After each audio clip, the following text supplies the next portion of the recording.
Okay, I really had to get this off my chest. So, if you haven't heard of just Jeff Gerstmann, I hope I pronounce his name right.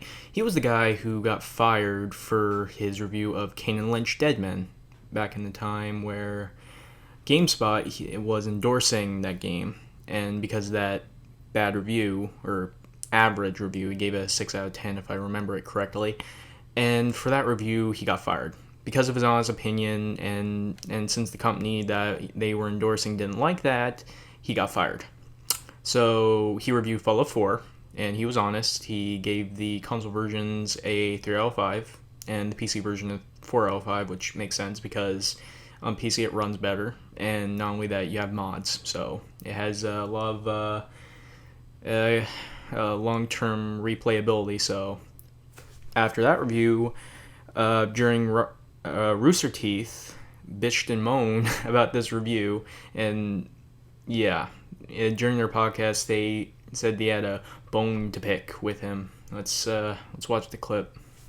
I have a bone to pick, and it's people who review shit low, because I feel like people do that to be like, we're different. Yeah. Everybody get Fallout 4, 90s and up, 70. Yeah. Like, you're not different or special just because you review a game low. Look, we have legitimate things to say, and if we don't rate it low, you won't know how legitimate they are. Yeah, nobody will come to our site to look at it. No, I Like, totally agree. I another feel 90, whatever. Yeah, people are especially before the game came out. People were jumping on like that negative bandwagon, which is why one of the first things I started talking about this episode was I feel like the bugs and the negativity is really overblown. Like people are like, and that's like what people are making a stand on to try to stand out. Like, oh well, we're different. We have a more keen eye than the average reviewer. Like people were jizzing all over Jeff Gerstmann and Giant Bomb because they like called out all the problems in the game. They were like, it's a technical mess. Yeah, it's like, oh, thank you, Jeff Gerstmann, for keeping it real. We sipped wine and ate cheese on crackers as we wrote our review. Yeah. Okay, you guys done ripping the hair out of your fucking skull? Okay,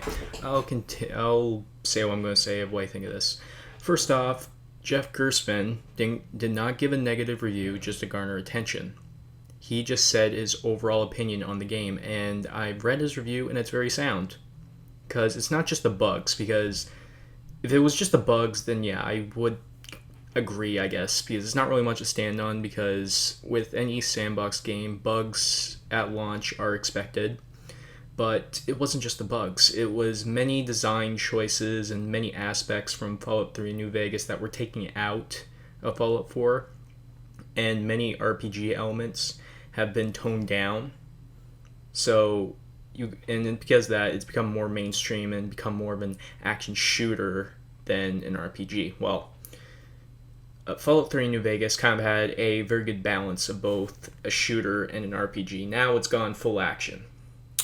So, what I don't understand is just, it's the 90s, whatever. Well, they think they're just doing it for attention. So, yeah, like, they bitch and moan about Jeff Gerstmann for not sucking Bethesda's cock.